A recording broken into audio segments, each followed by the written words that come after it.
రాష్ట్రానికి విశ్వవిఖ్యాత నట సార్వభౌమ ఎన్టీ రామారావు గారు సీఎంగా ఉన్నారు. అది మా అదృష్టం, మా పరిశ్రమ అదృష్టం అని నేను భావిస్తున్నాను, తెలుగు ప్రజలందరి అదృష్టం అని భావిస్తున్నా. మళ్ళీ ఇప్పుడు డెప్యూటీ సీఎంగా మన పవన్ కళ్యాణ్ గారు ఉన్నారు. సినిమా ఇండస్ట్రీ నుంచి మళ్ళీ ఒక ఆశా కిరణంలా వారు ఆంధ్రప్రదేశ్ని నడిపిస్తున్నారు. అండ్ మా నటసింహం మా నందమూరి బాలకృష్ణ గారు ఎక్కడ ఉన్నా కూడా సినిమా పరిశ్రమ ముందుండాలి, అభివృద్ధి చెందాలి అని ఆశిస్తూ ఈరోజు ఆయన ఆంధ్రప్రదేశ్లో సినిమా రంగ పరిశ్రమ అభివృద్ధికి ఆలోచించి అంకురార్పణ చేసినటువంటి ఈ బోర్డులో నాకు అవకాశం కల్పించినందుకు ధన్యవాదాలు తెలియజేస్తున్నాను.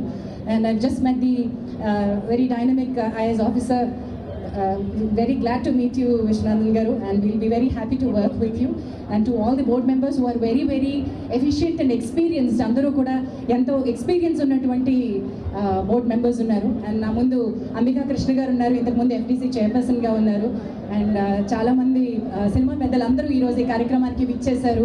ఇదంతా కూడా సినిమా ఇండస్ట్రీ ఒక్కతాటిపై నిలిచింది అని చూపించేటువంటి ఒక gesture. Thank you so much all of you for having come here from all the way. అంటే ఇండస్ట్రీ ఎక్కడ ఉంది అనే క్వశ్చన్ మనం మాట్లాడుకోవద్దు. ఇది తెలుగు రాష్ట్రాల ఉమ్మడి సినిమా పరిశ్రమ అభివృద్ధికి గౌరవనీయులు చంద్రబాబు నాయుడు గారు ఎంతో కృషి చేశారు.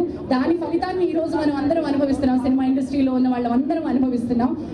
And to take it forward, Andhra Pradesh వరిలో అన్నపూర్ణ అంటారు, వరి సాగులో అన్నపూర్ణ అంటారు. ఆంధ్రప్రదేశ్ మన బాక్స్ ఆఫీస్కి కూడా అలాంటి అన్నపూర్ణ అంటాను నేను.